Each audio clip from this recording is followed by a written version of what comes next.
காலேஜுக்கு போன என் பையன் சடனாக எனக்கு கால் பண்ணி, அம்மா ஃப்ரெண்ட்ஸ் 7 பேர் வீட்டுக்கு சாப்பிட வரட்டுமான்னு கேட்குறாங்க. ஏதாச்சும் ரெடி பண்ண முடியுமான்னு கேட்டான். இதில் என்னப்பா இருக்குது, ரெடி பண்ணி வைக்கிறேன்னு சொல்லி அதுக்கப்புறம் ரெடி பண்ணதாங்க இந்த சிக்கன் குழம்பு.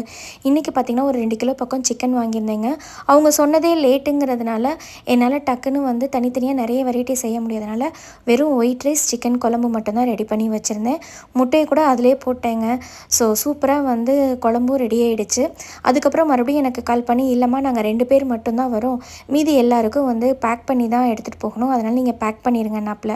சரி ஓகேப்பா அப்படின்னு சொல்லிட்டு ரைஸ்லாம் ஹாட் பேக்லேயே பேக் பண்ணிட்டேங்க. பட் குழம்பு ஊற்றி வைக்கிறதுக்கு என்கிட்ட அவ்வளோ பெரிய வெசல் இல்லைங்கிறதுனால பையன் வந்ததையும் யூஸ் அண்ட் த்ரோ கப் வாங்கிக்கலாம் அப்படின்னு சொல்லி பிளான் பண்ணி கொண்டு போய் எல்லாம் டைனிங் டேபிளில் வச்சுட்டேன். கிச்சனும் ஃபுல்லாக க்ளீன் பண்ணி முடிச்சிட்டேன். அவங்க வரத்துக்குள்ளே வெசல் வாஷிங்கும் முடிச்சு வச்சுருந்தேன். எந்த ப்ரீ பிளானும் இல்லாமல் சடனாக இந்த மாதிரி சமைக்கும் போது அதோட டேஸ்ட் ரொம்ப நல்லாயிருக்கும். அது மாதிரி தாங்க இன்றைக்கி வந்துருந்துச்சு. டேஸ்ட்டு ரொம்ப சூப்பராக இருந்துச்சு. இதோட ஃபுல் ரெசிபி வீடியோ நாளைக்கு நான் உங்களுக்கு அப்லோட் பண்ணுறேங்க.